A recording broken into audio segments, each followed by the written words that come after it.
Hai, salam sejahtera kepada semua pelajar-pelajar dan rakan-rakan guru yang dikasihi sekalian. Bersama lagi dalam video Jom Belajar BM bersama Cikgu Syakir. Terlebih dahulu, sekiranya ada khilaf dan kesilapan sepanjang video ini, saya mohon rakan guru yang lebih berpengetahuan menegur supaya saya dapat memperbaiki sebarang kesilapan. Baiklah, pada hari ini saya akan berkongsi mengenai teknik menulis pendahuluan karangan. Seperti biasa, terlebih dahulu saya ingin petik satu kata-kata motivasi untuk renungan bersama dan boleh dimanfaatkan dalam penulisan karangan. Kali ini saya petik kata-kata Sayyidina Umar Al-Khattab, Khalifah kedua Islam. Apa yang dikatakan oleh Sayyidina Umar? Raihlah ilmu, dan untuk meraih ilmu, belajarlah tenang dan sabar.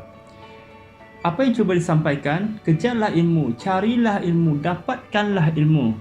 Caranya dengan belajar.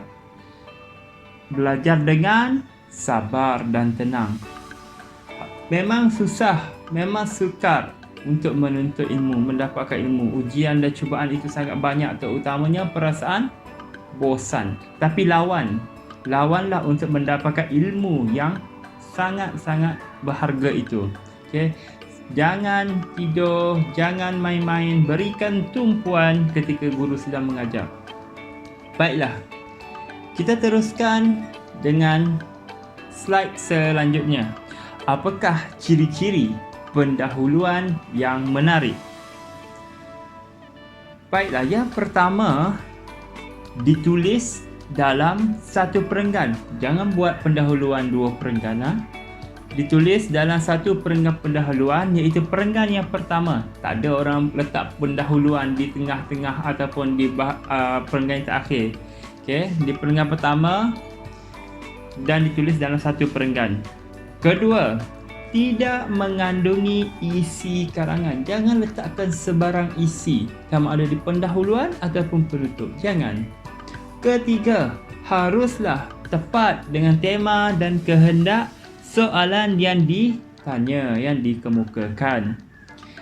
Keempat, mampu menarik minat pembaca untuk baca dan baca lagi apa yang anda tulis. Bukannya baca pendahuluan, tak payahlah, bosan ni, terus tutup. Itu maksudnya penulisan yang tidak menarik di peringkat pendahuluan. Kelima, mengandungi lebih daripada 4 ayat yang lengkap dan gramatis. Okey. Dan sekitar 50 hingga 60 patah perkataan bergantung kepada tahap penguasaan pelajar. Mungkin pelajar tingkatan 1 lebih sedikit patah perkataannya dan pelajar tingkatan 5 akan lebih banyak kosakatanya. Itu lumrahnya, biasanya begitu. Boleh tak lebih? Cikgu nak buat 70. Boleh tak? Boleh, tiada masalah. Namun, jangan terlampau panjang sampai 2 muka surat. Pendahuluan je. Itu dah melampau. Ataupun terlalu pendek. 2 baris je. Itu terlalu pendek. Okay? Mesti sesuai, konsisten dengan perenggan-perenggan yang lain. Baiklah, ada beberapa teknik untuk menulis pendahuluan. Seperti teknik Arca, teknik FACLK. Saya pun tak pandai nak baca macam mana, anda bacalah sendiri. Teknik TKS dan teknik yang saya perkenalkan sendiri yang ingin saya tekankan pada hari ini, teknik Mata Kop. Okey, apa Mata Kop? Selepas ini kita cerita. Saya juga akan kongsikan teknik-teknik lain untuk penelitian pelajar-pelajar dan rakan guru, tapi tidak akan saya tekankan dengan lebih lanjut. Okay, kita lihat teknik yang pertama, teknik Arca ditambah dengan penanda wacana. Okay, dimulakan dengan penanda wacana, diikuti oleh ayat rangsangan berdasarkan tema, diikuti pula oleh ayat contoh juga merujuk pada tema. Seterusnya ayat arah, iaitu berkaitan dengan arahan atau kehendak soalan, dan diakhiri dengan penanda wacana. Untuk maklumat yang lebih lanjut, bacaan yang lebih teliti, anda boleh rujuk link yang saya sediakan di bawah ini. Ini adalah contoh penulisan menggunakan teknik arca. Anda dapat lihat dengan jelas di mana ARPU, di mana ARPU, di mana PB, di mana AC, di mana AR dan di mana AA. Jadi anda boleh guna teknik ini untuk penulisan pendahuluan anda. Baik? Faham? Kita cuba slide ataupun teknik yang kedua. Teknik yang kedua diberi nama FACLK. F merujuk kepada fokus. Ayat pertama merujuk kepada penyataan dalam soalan, fokus soalan. A, akibat, iaitu kesan daripada ayat pertama. Seterusnya, C, contoh dikaitkan dengan penyataan soalan, diikuti oleh L, langkah, dan K, kepentingan berdasarkan langkah yang telah diambil. Ini juga satu teknik yang telah dimuat naik dalam laman web link yang telah saya sediakan di bawah. Rakan guru dan pelajar-pelajar boleh rujuk link tersebut untuk bacaan yang lebih lanjut jika ingin menggunakan teknik ini. Di sini turut saya sertakan contoh penulisan menggunakan teknik FACLK. Anda dapat lihat dengan jelas di mana F, di mana A, di mana C, di mana L dan di mana K dihuraikan, diterangkan dan dijadikan contoh untuk penelitian anda. Dapat? Dua teknik sudah.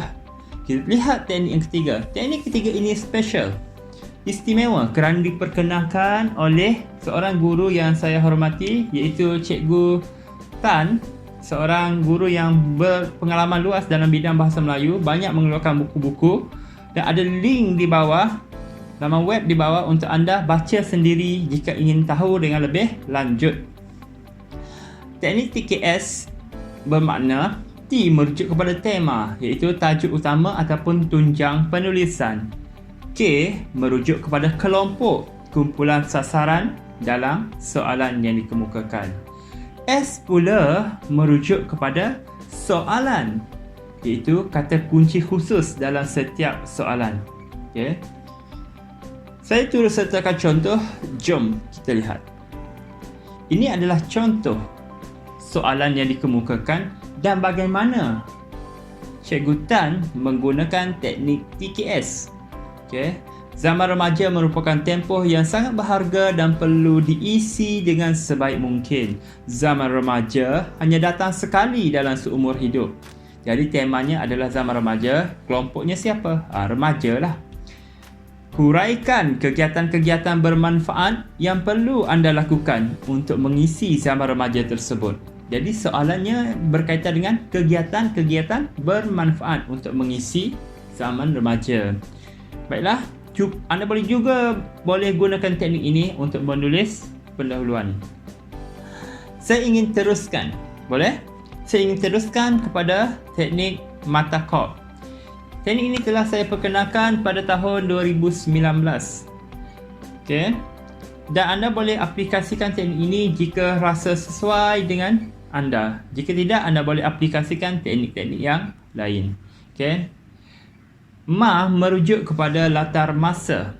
Okay. Saya juga sediakan contoh selepas ini, nanti kita akan teliti.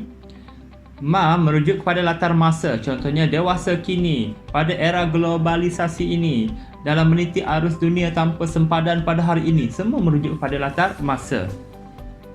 T, tema yang dibincangkan, pelancongan ke, permainan tradisional ke, gejala buli ke, jenayah ke, apa tema yang dibincangkan. A, kesan atau A merupakan akibat ataupun kesan daripada tema yang dibincangkan. CO merujuk kepada contoh dan berkaitan. Manakala P penjelasan kepada contoh dan akibat sebentar tadi disertakan juga dengan FM, iaitu frasa menarik. Terakhir P persoalan. Okay. Persoalan biasanya ayat terakhir dalam pendahuluan. Saya akan minta pelajar saya buat ayat bermula dengan perkataan bersoalannya, ambil kehendak soalan.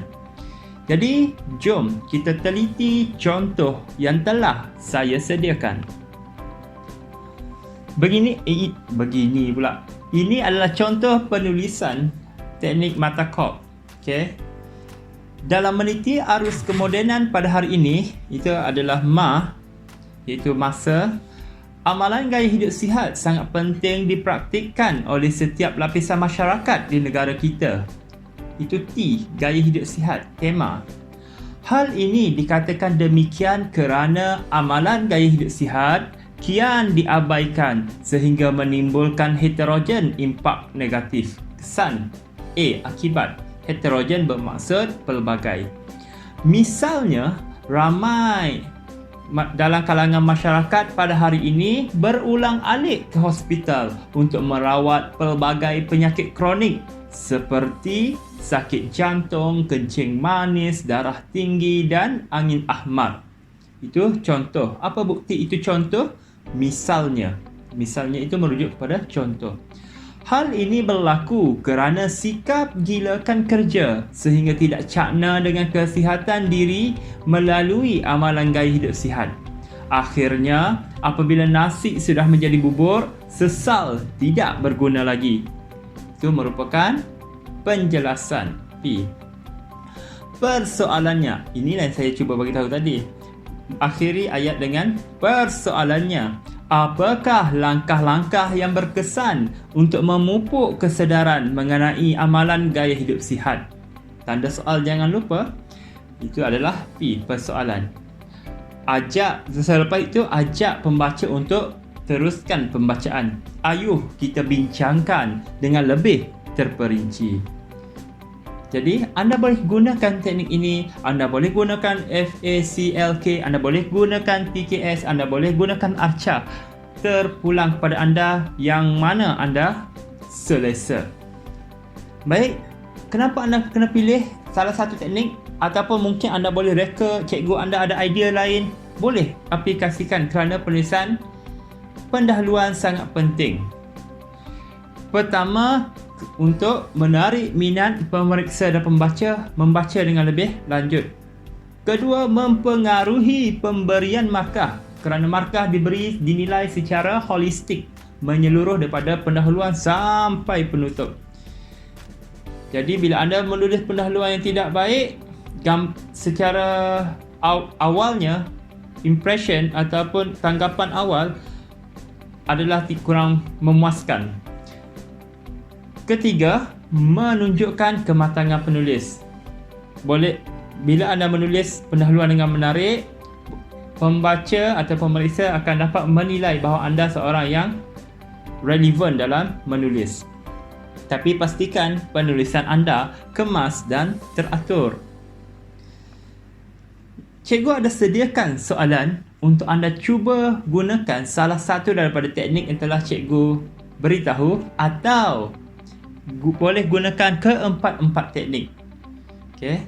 Boleh gunakan soalan yang cikgu sediakan di bawah selepas ini atau mungkin guru anda, cikgu anda ada soalan lain, tiada masalah. Jom kita lihat soalan yang telah saya sediakan. Soalannya berbunyi, permainan tradisional pada hari ini semakin dilupakan oleh generasi muda. Pada pendapat anda, apakah punca-punca yang menyebabkan masalah ini berlaku? Saya ulang. Permainan tradisional pada hari ini semakin dilupakan oleh generasi muda. Pada pendapat anda, apakah punca-punca yang menyebabkan masalah ini berlaku? Baiklah, pelajar-pelajar yang saya kasihi sekalian, semoga perkongsian pada hari ini akan memberikan anda manfaat dan mampu menjadikan anda menulis dengan lebih baik. Jangan malas-malas untuk belajar. Teruskan usaha. Rajinkan diri untuk buat latihan, membaca dan menulis. Semoga anda terus berjaya. Kita jumpa lagi. Sekian. Terima kasih. Bye-bye.